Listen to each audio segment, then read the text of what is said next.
this meeting of the Tortured Pastors Department to order. Welcome to the Eras of a very special meeting today. We are your co-chairs, Pastor Paige and Pastor Megan. And we are so excited because it's time for the Tortured Poets Department.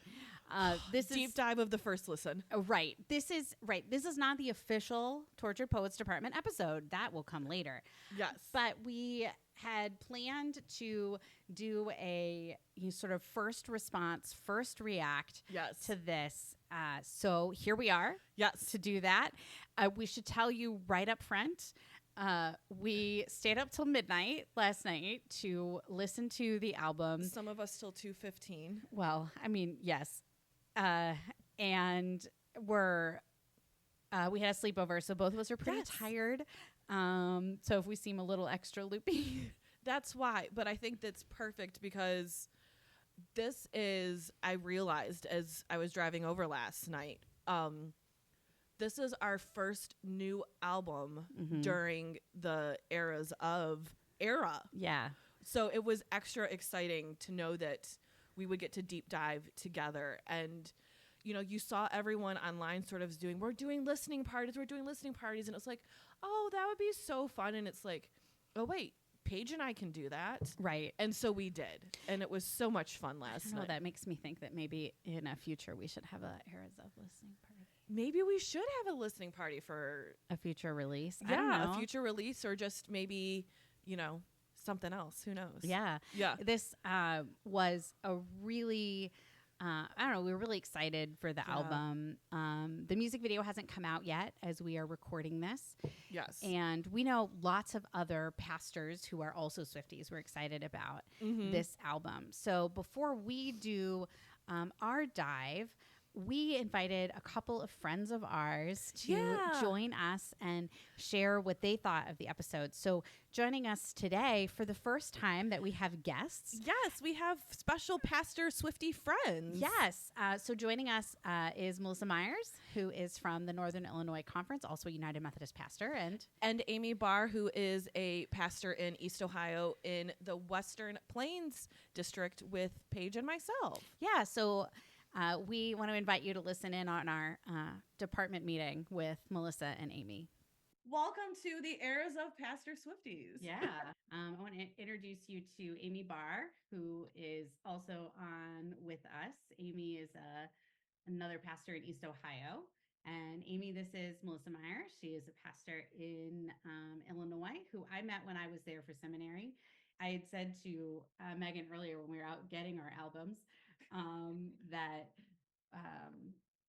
wouldn't it be neat if we heard from some other Pastor Swifties, what they thought of the album? And then Missy commented back, hey, if you ever need a guest. And I went, what about today? And then Amy, you texted saying, I wanted to be a part of everything and was listening. What'd you think of the album? Let's just start there. What'd you think of Tortured Poets Department? Amy? I really liked it. Yeah, I liked it. I haven't been like a lifelong, well, not lifelong. She's younger than me. A Swiftie for that long, but I've been listening to your podcast, kind of, I won't say religiously, but yeah, when this came out, I was like, oh, I know what Megan's doing today. I would listen to it too. But yeah, I really liked a lot of the songs, and there were a few that really stuck out. I Can Do It With a Broken Heart. That was like, oh, and I think we've probably all done lots of things with a broken heart. So that one really, I think, stuck out to me as the most relatable track. Yeah, I'm similar. I've not been a lifelong Swiftie. I don't know if I would call myself like an anti-Swiftie, but kind of in that era where it was like, I don't know, cool to hate on, whatever. So I feel newer to the whole Swiftie thing. And I really like this. I really like the whole album. I liked the story that was told all throughout. But I think right now my favorite is also I Can Do It With a Broken Heart. I just was like, oh, that's like my theme song. Right? Yeah. I think it speaks into a lot of experiences, a lot of places, especially in ministry. where it might be a personal struggle. I think I was thinking about it, especially most recently. I served in a church where there had been sexual misconduct. So I was the after pastor in the midst of that. And so I thought about a lot of the ways that I had to deal with my own grief in that situation, and my own struggle, while also working with others who were struggling in different ways. So I really was like, again, it was kind of my theme song. It's probably been my theme song in a lot of places in life, but just like many of us. Yeah. Yeah. That was last night. So we stayed up until 12 a.m. to listen to it live together because we had a sleepover last night. Because if we look a little tired, Auntie, who's watching on YouTube, Yeah. when this is loaded. Yeah. And we went through the list. We were like, okay, what songs are you really excited about? And I think I said was I Can Fix Him. No, really, I can't. I was like, that one I'm just excited for. And yes, I loved it, but the I Can Do It With a Broken Heart, I think broke me in a way that I didn't think it was going to. And like you said, Melissa, that like the things that we can just relate it to. I'm thinking Amy and I have been going through the commissioning process for a while and just having to then go and preach the following Sunday when the board or DCOM says no, but not yet. And it's like, how do I continue to do this with my heart broken and all of that sort of stuff? Mhm. And, just as you were talking, I was like, yeah, I have done a lot of ministry in the last 4 years with a broken heart, or just dreams not being realized right away. And thinking of all of our LGBTQI siblings that are doing this ministry with a broken heart right now. Right. I just kept thinking, actually, as you were saying that, I hope we don't need this song over the next 2 weeks. Yeah. Mm-hmm. Right. Yeah. With General Conference and everything happening, it just was like, oh God, let us not need this song. Because I don't want this to break our heart. But this was the one I was excited about from the get. When we saw the titles, I went, she's talking about doing the tour. She's talking about recording the re-releases. She's talking about all of the things that she kept doing while her heart was broken. And I remember going through my divorce and people being like, I can't believe you're getting out of bed every day. And I was like, what else am I supposed to do? Don't have a choice. Like, yeah. And that experience didn't matter. I still had to get up and do it every day. And that was different work, of course, than this, but that's how often do we do things with our hearts breaking? Yeah. So, any other favorites that you guys had from the either album? Yeah. Part 1 or part 2? I really like My Daddy, I Love Him. Yes.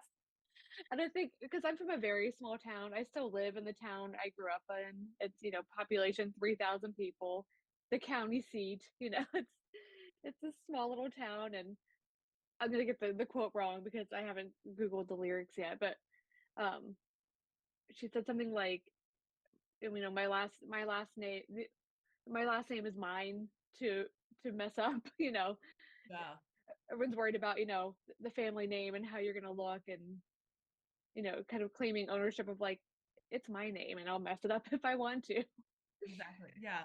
The lyrics that she just had on this album were just like, oh, like I knew you were flirty, but like you just hit it out of the park on 31 songs. Right. So Missy, did you have another song that you really liked so far? Manuscript. Yeah. I think as soon as I heard that, and especially the ending, this is the story is not mine. Yeah. I was like, this is a song. I mean, I know it's a song about the manuscript. I was like, this is a song about preaching.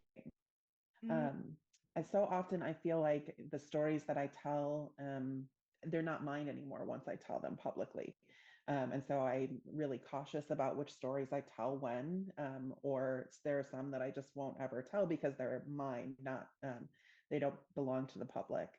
So I just felt like hearing that, I was like, oh my gosh, like all of these stories that she's telling now are no longer hers, but they're public consumption. And so they belong to all of us at this point. So seeing all of our own stories within the story she's telling. Yeah. Yeah. There's so much power in that. And she said in her little thing on Instagram, right? Our tears become holy when they become words on the page. And I remember being taught in preaching class, or maybe this was my interpretation of it, that we can share our scars, but maybe not our wounds, right? That there's a healing process before we start telling some stories that can be helpful. Yeah. Or some are stories for pastoral care and not for preaching, right? Are as an example. Tears can be incredibly holy. And that's when you told me the story about like that our wounds become scars, and that's when we share those stories. Right. I mean, the other song that in several weeks when we actually record the episode, the official episode, the Errors of God episode about this, I think we'll spend a lot of time talking about guilty as sin. Yeah. But this was the line, and I want to see what you all thought of it. What if I roll the stone away? They're going to crucify me anyway. When we heard that, we both went. We were like, oh, we don't have our Holy Week episode anymore. Right? Was that one that you all had noticed at all as you listened, and did it strike you? I did. This is probably TMI. I listened part of it while I was in the shower, and I was like, "Oh my gosh!" But in another sense, that kind of feels like ministry sometimes. You know, needs to be done, and knowing that people aren't going to be happy about how you need to get where you need to get, and you might get crucified in the process, and that's and sometimes we have to take on that task even though we know that that it's going to be uncomfortable, or hopefully not dangerous, but feel dangerous at least, or risky. Yeah. Or hard, right? Like with something, I think she's got a lot more religious language, but we'll do a deeper listen. We actually didn't, it was so weird for me because all my ADHD, we didn't do anything else while listening the first time. I was like, I'm just sitting here. I can't play games on my phone because we're playing it off my phone. Like, what am I supposed to do with my hands? But it made me hear the lyrics, right? Like, and I was taking all the notes. So what about you, Missy? Anything else on the album or that track or anything that? Yeah, I can't remember. I think that with the one that you talked about, what if I roll this way? I mean, it's like if you're damned if you do, you're damned if you don't. So why not just do what's life-giving for me in this moment? But there was also, I can't remember where it was, where she talked about the creepers. Oh shoot, I don't remember which one, but she talked about the creepers, and I thought that fit this as well. That like you're going to be watching me anyway, so like why not? I mean, I shouldn't just not do something because I know someone's watching. But shoot, I can't remember where that was, but the looking in the window or something like that, where it's standing outside and she's looking at everybody and wondering if he's going to be sitting at the table. Yeah, there were so many, like you said, Missy, that just were well, let me just do it anyways, because who cares? It's I think she's finally learned that she's like, I'm just going to do it because you have all done it to me. And like there's a lot of power in those songs where it's just like, nope, this is me now doing to it because you made me this way. So any tracks you didn't like? So I kind of I have mixed feelings about Alchemy. Like I like it.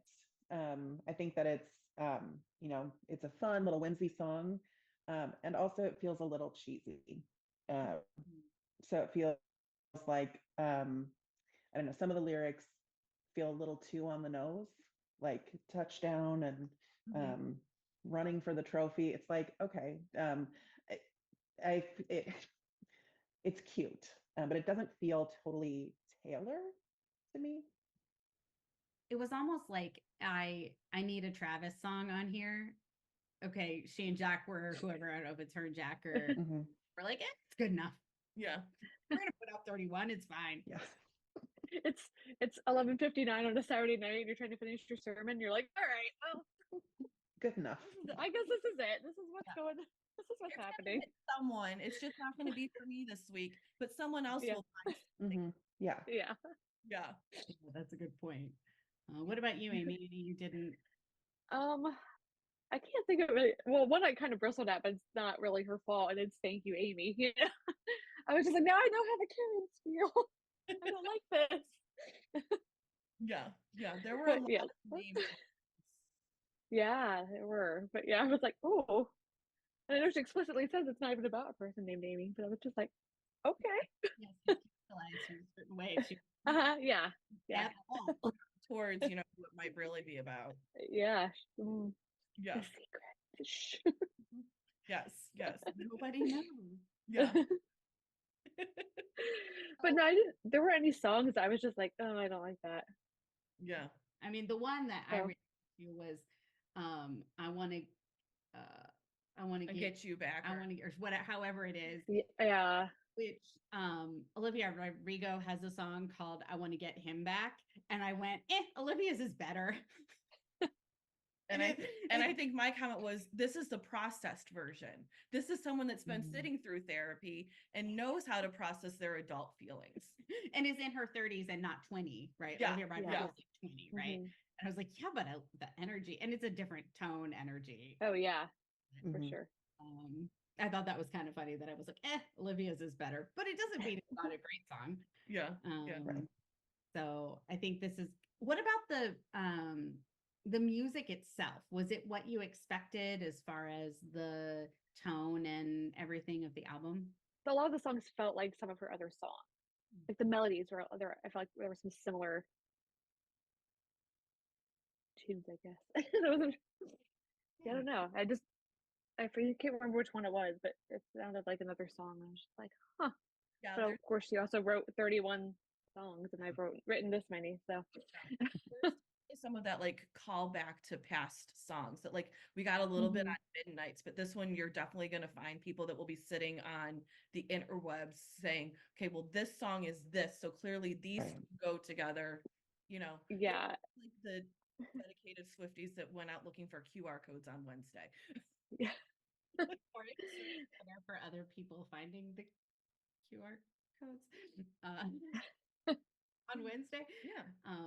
Yeah. One of those connections I made was Love Story and But Daddy, I Love Him.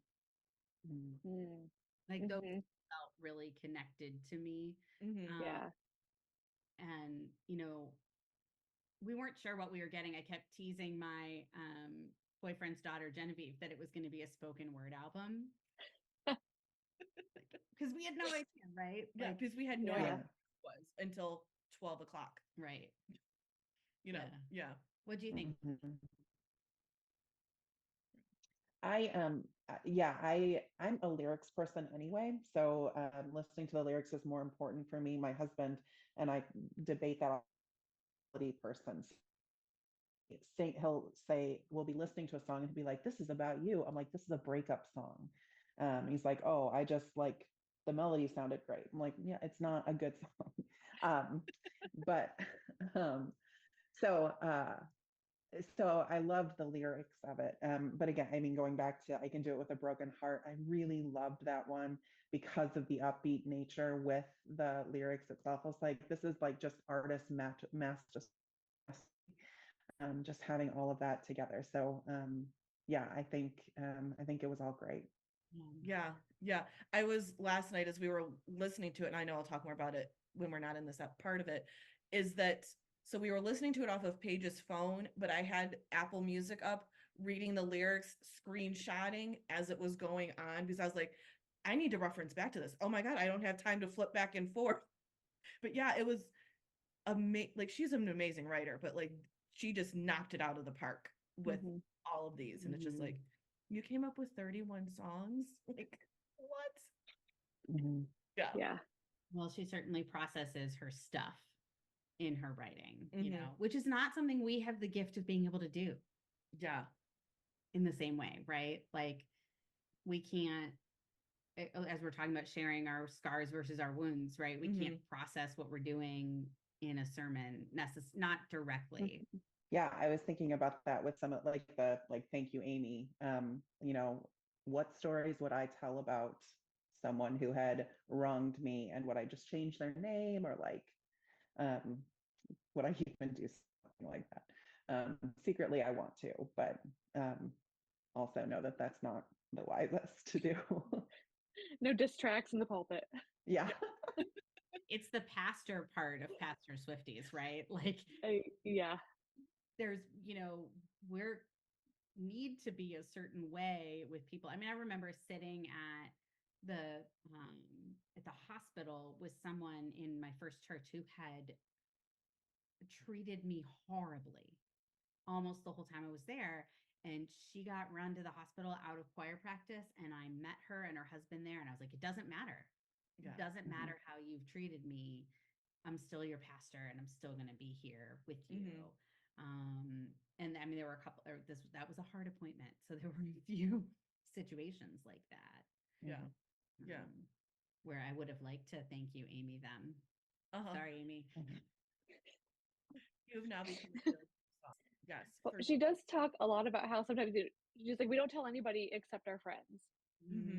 And I think in clergy life, that's often the case, is that, you know, we don't tell anyone except the other clergy people we know who will understand exactly what that's like, to have to hold that balance between like, these people are really horrible to me, but I still have to love and care for them. Help me. Yeah. Definitely lines where she was talking about, my friends are saying this thing, but they're doing this thing out in public to help still support me, you know, and it's just like, oh yeah, there's definitely the things you say in the private of your clergy groups that as soon as you leave that group, it's okay, we're going to stand by you, but not air the dirty laundry that we just spent 6 hours talking about, you know? So yeah, it's definitely that, you know, who's in your department, who's going to be holding your meetings with you. Yeah. Well, There feels like a lot of therapy that's been done also. But I don't know that I've ever heard her talk about therapy. Like, I mean, maybe she has, I don't know. But I also was like, you know, what's the therapist notes on this? I mean, is she just what got to this place? Like how did that evolution happen? Just thinking how did we get here? One time with a bottle of wine, counting out goldfish crackers as Jack was, you know, taking pictures. You know, that's how we got You're Losing Me. So, you know, that was her therapy for that. But, you know, I definitely, you know, thinking there's a lot of therapy that she's done through her songs, and the very elder millennial, you know, talking about the things she did. It's like, yep, that's definitely someone that's in their mid to late 30s that's like even 40s processing all of your life in the past 10-15 years. What was the line in Florida? Working all your life for a timeshare in Destin. Like, oh, I hope Trisha Hershey from the NAP ministry hears that line, because that's right. Like calling out this way we're been told to be. And maybe there's more. Yeah. So. Well, was there anything else either of you had? We appreciate you taking time out of your Friday. It might be your Sabbath or you might be busy, but anything else you wanted, any thoughts you had on the album? No, I'm excited to hear the rest of your thoughts and how you'll go through this. So yeah, and thank you so much for agreeing to this very last minute. So thank you again for sharing and being a part of this today. Yes, thank you. Thank you. And such a great conversation that we had with those two ladies. Right. Just so good. It was really fun to bring in some other folks and other voices. And it's something I imagine that we'd love to do in the future. So if you have thoughts on the album, I think you can like send us a reel on Instagram or something. There's like a thing. I don't know. Yeah. My age is showing. But reach out and maybe we can set something up and hear your thoughts on the album. Yeah. Or on, you know, other topics in the future. Yes. As always, our DMs are open. So if you have a memo that you'd like to share about this album or anything else, please feel free to reach out to us, because we would love to hear your thoughts on this on this album. Yeah. So let's do the deep dive Yeah. on the Tortured Poets department. So you all hopefully have heard by now our episode from February when we got the announcement That it was coming. And so, as you probably noticed, Paige and I both have a different variant. Yes. So there are 4 variants. This is the Bolter variant. And this is the Albatross. And I'm getting a name right now. We actually got them at a local record store here. So if you haven't gotten yours in the mail yet, we're not special. We went out and found them at a local record store this morning. Exactly. I may be tracking for my others. Well, and I think we talked about the fact that I wasn't pre-ordering it because I've been so disappointed. So Megan went with me this morning after our little Tortured Poets sleepover, and we were able to get these variants as well. So, which is really exciting. I think we walked into the store 3 minutes after they had opened. It worked out. I mean, they opened late. So we got the only other variants besides the manuscript variant, which is the first one that she announced when she announced at the Grammys.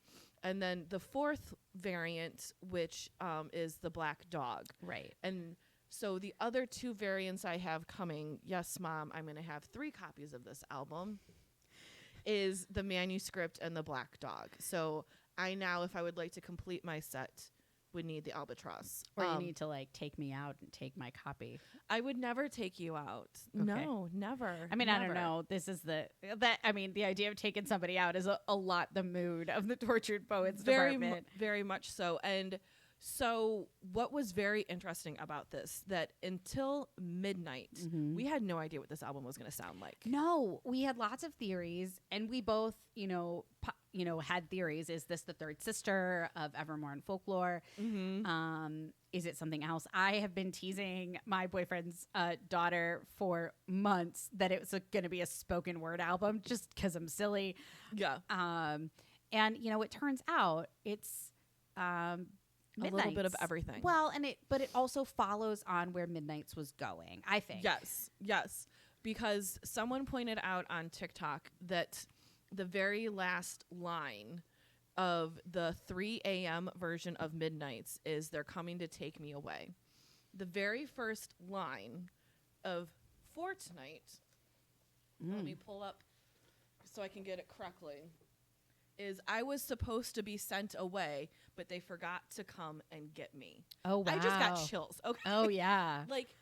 So clearly these go together. Right. And it matches so as you all know, as you've heard in the last season and a half, that I do the deep dive on the TikTok because that is where I find out all my information and then just sort of brain dump it to Paige whenever I can. So shortly after we got the 2nd or 3rd variant of TTPD, people were like, "Oh, I think it's the stages of grief." Right. And people were like, "Oh, no, whatever, because how do we have the white?"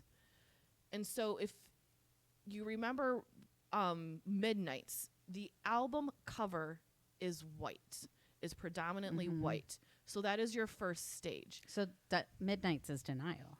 Yes. Midnight's is the Denial. And then it goes into the manuscript was a little bit darker white. And then I believe the next one was Albatross. Nope. Other way. The Bolter. Then Albatross. And then Albatross. And then the Black Dog, which is known as like depression. Right. The Black Dog is also called depression. And so people were just like throwing these theories out online and everything. And so Taylor goes, I'm assuming, but she also plants all of these things years and years in advance for us. Last week or the week before, she released exclusively on Apple Music 5 playlists that go through all of her music in those 5 stages. Right.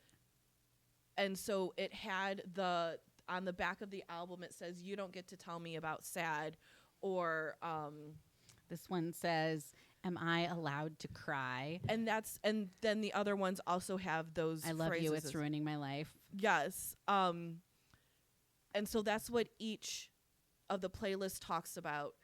And she has a little voice memo beforehand explaining, this is what this playlist is about. And this morning, when you open up those playlists again, all of the songs from the Tortured Poets department that fit those stages are now at the first part of the playlist. Okay. So, like, when I saw that, I was like, Paige. So I have to say something about the 5 stages of grief. Yes.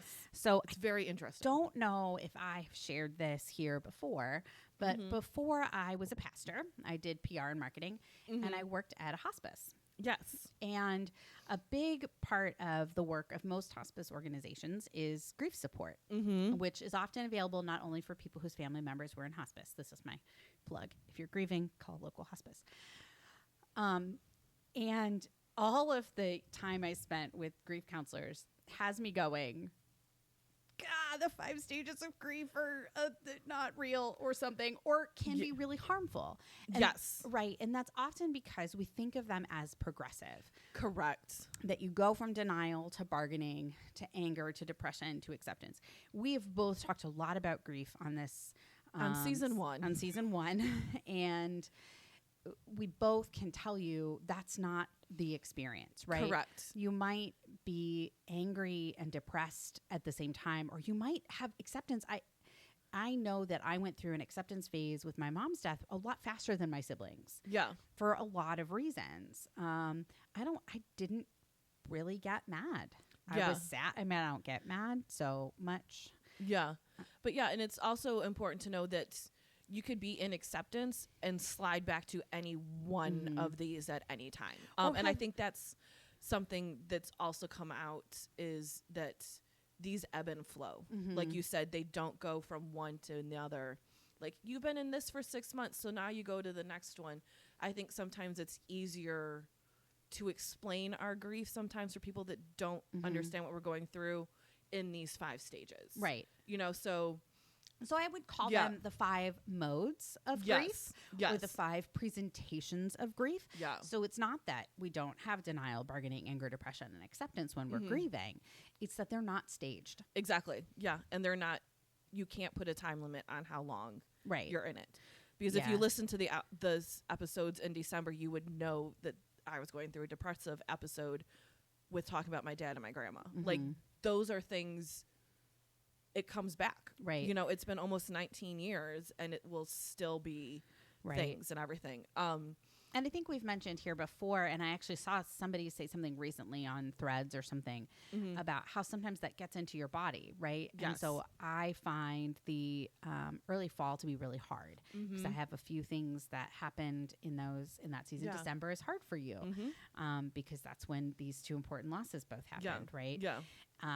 And so, again, it's not to say that it's wrong or unhelpful. No. It's just different. I think language is, there's better language, right? Yes. Again, the modes, the presentations, the experiences of grief.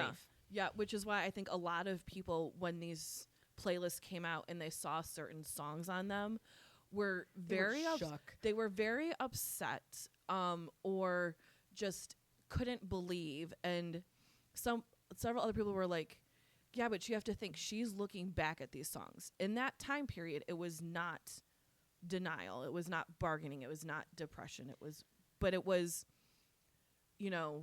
looking back now, she's like, oh, yeah, maybe I was in denial how things were happening. I mean, and I see this idea of we don't want to dismiss the romance and the beauty of Lover or everyone that used it for their first dance and weddings. It's still okay because as we'll get into once we start talking about the album, she said that these stories are now ours. Right. So these songs are ours. However we interpret them, understand them, find meaning in them is okay. Right. So same thing with the Bible when we talk about it. Our interpretation of this is that it's ours. So we might bring up something from a song and it'll be you guys will all go, nope, that's not what I heard. What song were Right. you listening to? Right. Just like, Or that's not the story in the Bible. What Exactly. Bible are you Yeah. listening to? Yeah. Right. Actually, here's how I interpret these playlists. And Yeah. I don't use Apple Music. yeah, Um, they were just so good. so I should listen to the voice memos at some point Mhm. with you. But to me, it was like, here's some songs to listen to when you're feeling Ooh, this. yeah. Right. So if you're feeling in denial, go listen to the love songs. Yeah. Yeah. If you're feeling depressed, here are the songs to listen to. If you're moving into acceptance, here is the music, right? yeah. Because that, I mean, if she says it in the Eras tour as well, right? Like Mhm. these songs have new meaning now. Mhm. They're about the experiences that we share. Yeah. And perhaps that's one way. For me, that's what I thought about when I saw the playlist. I was like, Mhm. oh, well, those are songs to listen to when you're feeling in bargaining or Yeah. Yeah. whatever. And I promise this is the last thing we're going to talk about on the playlist, and then we're going to move to other things. But so the interesting thing for this album, I think, with release is that we didn't get a lot of promo besides her announcing new variants at different shows during the Eras tour when she was in Australia and Singapore is when we got the 3 other variants. Mhm. But then she came home and was sort of radio silent until last week, and especially this week. It's like she went to Coachella and she was like, y'all, mom and dad need to go and have some fun. So here are your tablets. Let me give you something to play on. And those were the playlists. And those were the playlists. And then, because every time something happens where we have to do stuff online to figure out, Taylor's off doing something with Travis, or she's off doing something else, so no one pays attention to what she's doing. We're all focusing on decoding the Right. Easter eggs that she's hidden. Or, maybe she gets to take a break. Exactly. Mom and dad need a break, so here are your tablets. Go have fun. And one of those fun things that we got to do is each day this past week, in each one of the playlists, if you watch it on Apple Music, you can look at the lyrics. Just like people were like, it's a throwback to the very beginning when she Mhm. had certain letters capitalized Yep, on debut. on debut, and she did it in Fearless as well. And so it spelled out words. And Mhm. so each day you got a new word. And so as of today, Friday, April 19th, my mom had surgery this past Wednesday. She had knee reconstruction surgery. She's doing great. She's home. But Paige and I sat in the hospital waiting room, and we were like, oh gosh, what are we going to do? Like, sort of thing. And all of a sudden I was like, well, there's this thing page that all the Swifties are doing online. And so it was quickly, we went down the Swiftie rabbit hole. Oh my goodness. Real deep together. And we're like, we're so thankful that mom had surgery so we could just sit and drain the battery on our phones and do all of the things. And so I told her the words that we had so far. Which and was hereby conduct this post. And that was all we had. And she goes, oh, we hereby conduct this postmortem. And I'm like, we still are missing 3 words.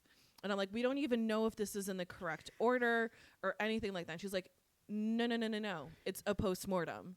Because Yes. I had seen something from Taylor, an article from a little while ago, I think, Yeah. something where she talked about it as a postmortem, right? Yeah. Which a postmortem is, we're going to talk about what happened with this patient, what happened with this situation, what went good, what went bad, What maybe contributed to it. what we can learn from, how we can grow as a result of this, right? Yeah. And it's exactly, to me, it was, I don't know, I read something she said, which is why I went, we conduct this postmortem. And I was like, but that makes perfect sense, because I think I remember seeing something alluded to that as well. And so we had that. We also got a specific Spotify countdown that when you went onto her page on Spotify, something special happened. And that's also when we got information about the art installation that was done in the Grove Mall. in LA. So when someone was like, oh, so she told us to meet her at the mall. Of course. which is a line from August. Which, I mean, she's also talked about that particular line as being like, she wanted to include that line in a song. She had it in her notes, in her phone notes forever. And what was really neat is the art installation in LA made it look like a library. So you had all of the books that had the titles of the 16 songs that we knew about. Had other Easter eggs. There was dried Cornelia roses and dried lavender, a la Lavender Haze and Cornelia Street. Busts of sculptures that had broken that were also alluded to other things. Like, she did some amazing Easter eggs in this thing. But we have to name the most important thing that was in the library installation was the card catalog. Yes, it's a card catalog. This is for all of our younger viewers, listeners, it is a card catalog. It is something that we looked at when we were growing up, and you had to go and do research at the library. You literally went to the pull thing, the drawer out, and you pull the drawer and you file through cards. It is not morgue drawers, or mailboxes. It's a card catalog. Now, actually, it's so funny because I forget that's not a thing anymore, right? Yeah. But when I was in seminary, I worked at the library. Yes. And we were still working, because it's a huge collection, working on checking the digitization of the whole collection. So we were still taking those catalog cards. Yes. And like filing them. So I think we still had a card catalog there. I don't know. I loved the card catalog. I did too. It's one of the reasons why I wanted to be a librarian growing up, because I thought card catalogs were so cool. Right? Yes. So that was like a big thing. And there were 72 drawers. 6 of them were pulled out with stuff in them. Several people on TikTok, and I'm going to reference TikTok throughout this whole entire episode, because that's where I find all of my information. Make me feel so old and out of touch. It's okay. I saved all the videos to let you watch later. People said that the months lined up with Joe and Taylor's relationship, and obviously this is all speculative.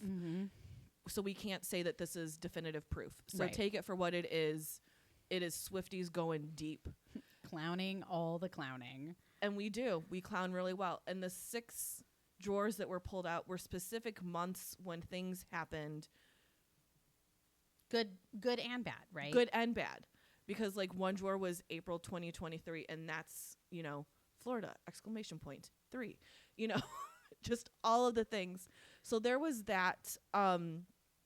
Also, when this was announced, and I think we mentioned it on our initial response video podcast, is that everyone in Taylor's inner circle changed their social media profile pictures to the TTPD variant color. So it's sort of that like black and white, like with a little very gray. Soft, and so everyone changed, and everybody was like, there's something happening.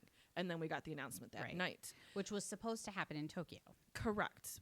But but we deep dived that in the last episode. Yeah. And what was also very interesting was, until last night, we'd had no merch for this record, because usually she'll announce and then merch starts coming available, and everything was last night. Yeah, after the 2 p.m. announcement that Fortnite with Post Malone would be the single, which that exciting, yes, but we did not need the countdown on her website for it, where Paige and I were texting each other back and forth. 5 minutes, 2 minutes, 1 minute, 30 seconds. It was, and now that was the other thing we spent some time on Wednesday with, was these worldwide QR codes. Yes. And we got Fortnite right away. We knew that the second word was Fortnite. Yes. So people thought post Fortnite. I had seen somebody else suggest for a fortnight, and I was pretty like, no, that's it. I thought it was going to end. It was going to actually be the end of the sentence. We hereby conduct this postmortem for a fortnight. The idea being a little bit what she said about the album, that these things have happened. These stories are yours now. It's the way manuscript ends as well. And this idea that don't come for Joe the way that you or came anyone for Jake, else, or any of that. which I really appreciate. I think we mentioned in our conversation with Missy and Amy what Taylor wrote in her post at midnight last night about our tears become holy when they became words on a page. And the power of that is, I just think, is beautiful. And the clarity that she has around the fact that, yes, these are real stories. Yes, she's revisiting experiences. And now they're ours. Now we hear them and we hear certain things. And they remind us of our own experiences and join.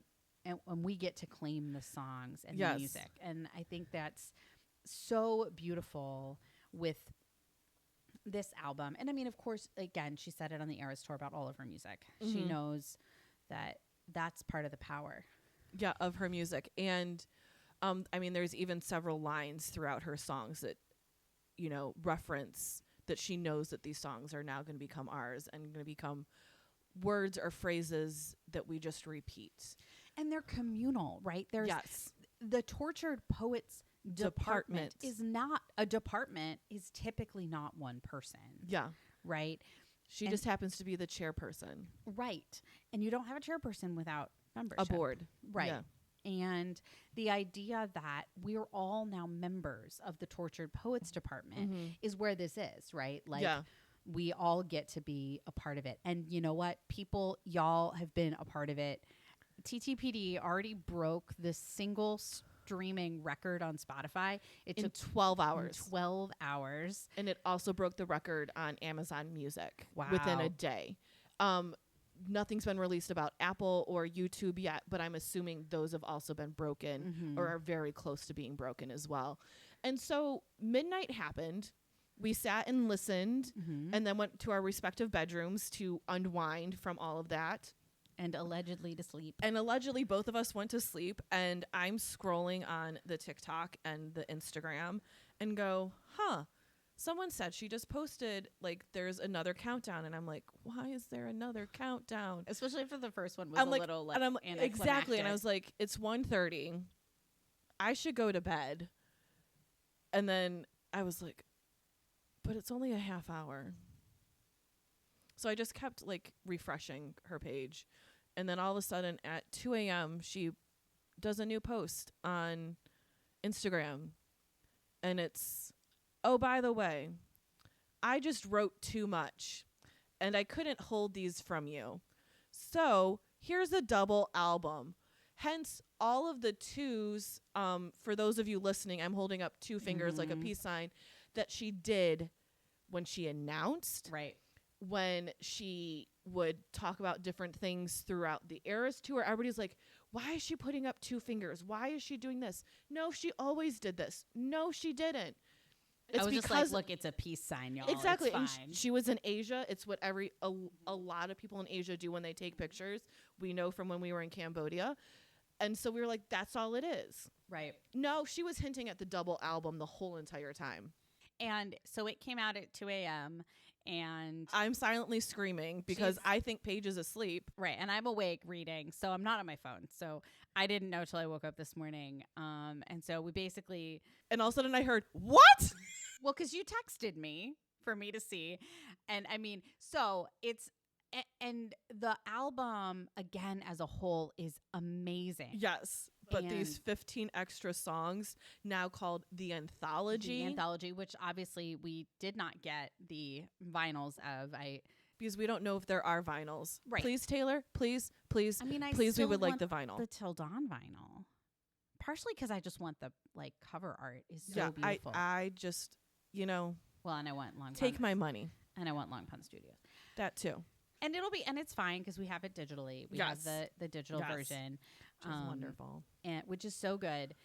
But friends, we've been talking a long time. We haven't even gotten to the music other than in our conversation with Missy and Amy. Yeah. So there were a few, I think, things that are fun to highlight. Obviously, we're going to do a deeper dive into the lyrics and the music when we do the last or second to last episode of the second season of the Yeah. Eras of. So you'll get the God version of Tortured Poets Department, and then we might throw in a Jesus one. Right. We may need to do that. Yeah. But I think, why don't we share a couple of places where we kind of just like stopped as we listened? So there were so many last night so we were listening to it on Paige's phone, streaming it that way. And I have Apple Music, and Apple Music was really great. Thank you, Apple. And you could already see the lyrics. So I was screenshotting lyrics as they were happening and getting yelled at for reading ahead. We're not surprised that I was getting yelled at for reading ahead, because all of a sudden I go, And she would like make this face at me, like, just wait, because something would hit me, and she goes, "Oh no, but it gets better, it gets worse." I mean, it does. And so there were just many times when there were so many like just great lines. But the one that it's in the very second song, which is called "The Tortured Poets Department," and all of a sudden we just look at each other and we're like, "Did she say what we think she said?" So there's a line, and we thought she said, "Did she just say doubting Thomas?" Which, if you've been listening to us, we talk about, Holy Week and all that sort of stuff. And one of the disciples for Jesus was Thomas. And he's famously known as doubting Thomas because he doubted Jesus actually was back from the dead. right. He wanted like physical proof. Yes. Of course, that is not what she said. She said Dylan Dylan Thomas. who is a tortured poet. So, Yes. and Patti Smith. I mean, Yeah. that was, and that, I mean, that line, once we heard what it really was, is still so good. Yes. But I'm going to jump ahead to Yes. what I think is the best line on the whole album Okay. for me. And that is in a song that I'm sure we'll get a deep dive when we do the Eras of God. Oh, yes. And Guilty as Sin, where she says, what if I roll the stone away? Yeah. They're going to crucify me anyway. And as clergy women who, as you know, love Mary Magdalene, who found the stone rolled away, that illusion, and she has resurrection illusions in other music, and this is not the only like faithy reference here. There's so many in this album, which both the original and the anthology, there is so many things. And I think there were so many phrases or lyrics that just were like, oh. And there's one song that we didn't talk about with Missy and Amy. And one, as soon as it played and it finished, we were like, oh, it doesn't mean what we thought it meant. Which surprise, most of them with Taylor do not mean what we thought it meant. So when we got the track listing, there was an abbreviation on it that was LOML. And we all thought it was Love of My Life. And throughout the whole entire song, she goes, you said, I'm the love of your life. You said, I'm the love of your life. And she ends it with, you're the loss of my life. Chills. Absolute chills. And it's like, no, so it's not love of my life. It's loss of my life. And the power in that. I mean. Yeah.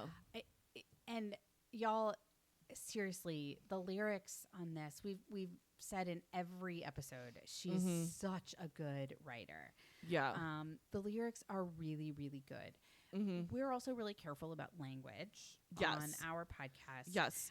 She has a real favorite swear word. Oh, yeah. And actually, I should download the clean version. The clean version to hear, for example, Down Bad. What that is. Is. Yeah. So, I mean, the music, the lyrics, they're so powerful. And I think really do speak into our own experiences. I also think the one that I really, really loved was, and we talked about, I mean, my favorite, we already talked about it with Missy and Amy, is I Can Do It With a Broken Heart. Oh, so good. But who's afraid of little old me? Very good too. And they're burning all the witches, even if you it aren't. Was right. There were a lot of allusions to that song in that. In Who's Afraid of Little Old Me. Yeah. And I love that image of power, right? I'm sure that in a future season, we'll need to talk about witches and the witch trials and all of that because of the church's complicity in that. And also all the women. And I have a feeling it'll be in two seasons. But the idea that powerful women who claim who they are, what they can do, their power, are witches. Yeah. Is like, there's history. And I mean, and so to hear her, and she claims that witchiness in other ways, right? When the plane flies over her. And I think she posted, I'm never going to live out the witch allegations. Even her like band also said, oh, look at you. And, you know, we've talked a lot about it, especially when we talk about Reputation, all of the things that she went through during that time. And the line from Who's Afraid of Little Old Me that just sort of hit me in the gut last night, early this morning, just made me think of all the times when you're in a group of people and you're all laughing at something you did that completely embarrassed you, hurt you, but you're laughing, and then you walk away and you just start sobbing. And so she has a line that says, then we could all laugh until I cried. And I'm just like, how many times was she sitting in a room being complacent because that's what she had to do, laughing along with everybody, making fun of her, saying, oh, you did this or whatever, and then she's walking away broken and crying. You know, so there was just, you know, that, and so to much. Be in a relationship. Sorry, this just hit me. To be in a relationship where that was normal. Oh, ladies, if you're in a relationship, like, gentlemen, if you're in relationships like that, that's not normal. No, that is like, not. I'll use this example. My ex-husband liked horror movies. I hate horror movies. I don't watch them. He made me go see a movie that was not a horror exactly, but a thriller. And he laughed at how I reacted. And that should have been a clue. Now, my boyfriend will say, oh, honey, you shouldn't see that movie. You really shouldn't see that movie. It'll make you, you won't like it. It'll, you know, hit those things. I will hide my face when horror movies are advertised in the movie theater. And he'll like, there was a time we went to the theater. I had to go to the bathroom before the movie. And there was a preview for that new Exorcist movie on, and I got back to the theater before he did. He heard that it was running, and he like came in and was like, are you okay? Ladies, get yourself a man like that. I mean, but truly, right? Like, that, if she's talking about the people who've been around her, this idea of grief and loss is about the relationships and the way those relationships were. This idea too, to be able to look back and go, they were going to crucify me. I would have died for your sins, but I died inside anyway.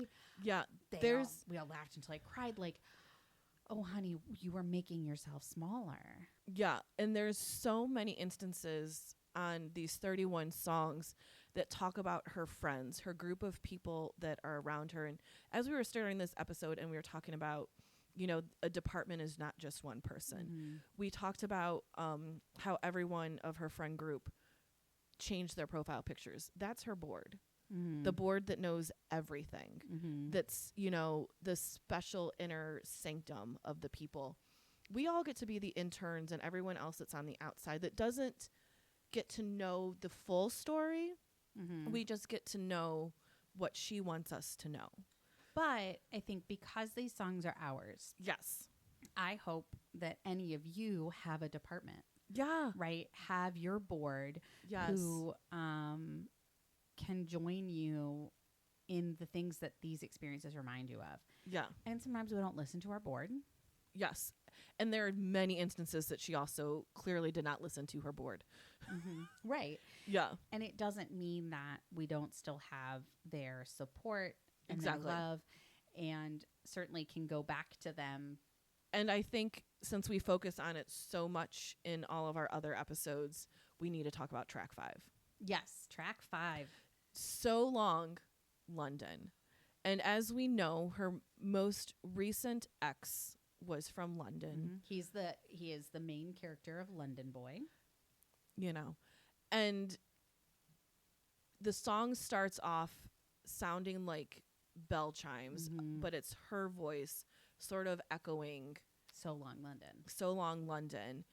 And you get very much the heartbreak that she's feeling all the processing that she's doing, not only, and I think I said at the end, she's not just saying goodbye to this love of her life. She's saying goodbye to the city that she fell in love with, because it's never going to be the same when she goes back to London. No. You know, like when she goes this summer to go do her 6 shows she has there, it's going to be very different.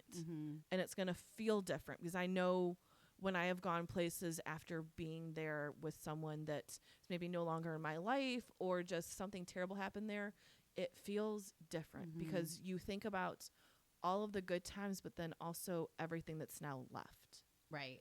Yeah. You know? So it is definitely not the track 5 I think we all thought it was going to be. Like, I think we were all hoping it was all too well type. Which isn't. We have All Too Well, guys. Right. We have it. Don't keep trying to make All Too Well 2.0 or 3.0 rather happen. Right. You know, I think there were other songs on the album that were just a little bit more gut punchy. LOML. What was the track 5 on the re-release or whatever? Not the re-release, on the anthology. How did it end? Is track 5 on the, and I mean, to be honest, at this point, I've only listened to the re-release basically once, right? Yeah. Or I keep calling it the anthology. The anthology, the second half of the album. So we'll have to check that out when we revisit this. Yes. Does it have 2 track 5s? Yeah. And so each one of the variants had a bonus song. And it was very weird to me when she released the first version that none of the bonus songs were included. And so also none of the lyrics that were throughout the Spotify installation. Not all of them. Were not included in the first 15. And so we then get the next 16 songs or however many, and they're all there. So we now get the full picture. We get the Black Dog, we get Albatross, we get the Bolter, we get Manuscript.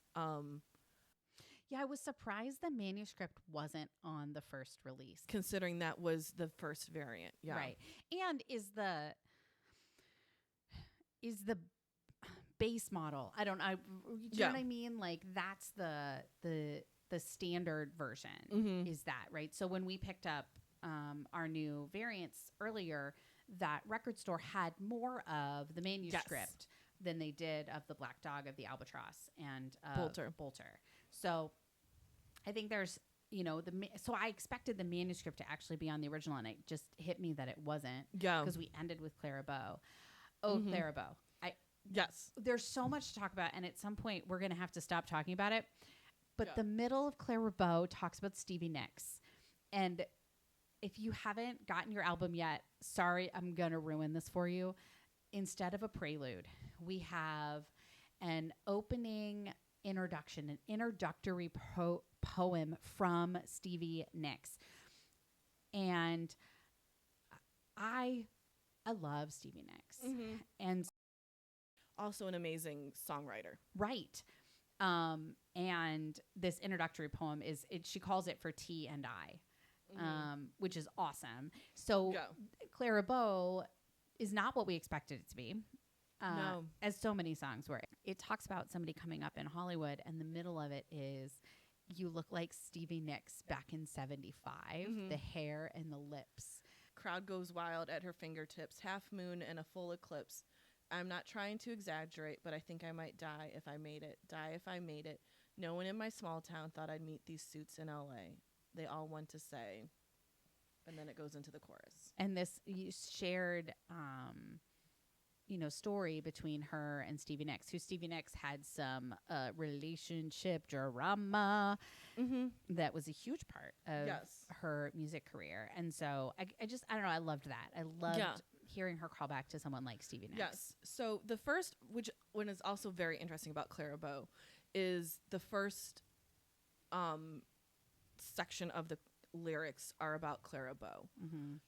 The next section is Stevie Nicks. And the last And then section, it ends with, you look like Taylor Swift. In this light, we're loving it. You've got this edge. She never did. The future's bright, dazzling. And it's sort of like all of the other artists that are coming up that are now saying, oh, you remind us of Taylor Swift. Mm-hmm. You know, there's another song, I'm Gonna Get You Back. And Paige heard it and she goes, I like Olivia Rodrigo's version better. And I'm like, okay, this is the processed 34-year-old version, not the 20-year-old, Right. you know, deep in the middle of everything version. But there's definitely, you have those girls that are coming up now that it's, oh, you remind us of Taylor Swift. And Taylor has that a lot of, you remind us of Stevie. Right. And I think that it's more Sabrina Carpenter, right, who I think got that, you remind us of Taylor Swift. But certainly Olivia Rodrigo writes her own music. She plays her own instruments. She is so much like young Taylor, and she has an edge. Yeah. And there's one track, and I don't remember which one, where there's this moment where it's got this like big Olivia Rodrigo energy, which for me is really fun because I like her too. So anything else on the album that we want to make sure we talk about before our next episode about this coming in like 2 months or something? So I think what I also want to talk about is what our other favorite song was, because we talked about I Can Do It With a Broken Heart. When I was trying to figure out what my other favorite song first listen through, when I got the first variant, I knew the manuscript was going to be the extra song. And when I was listening to it this morning,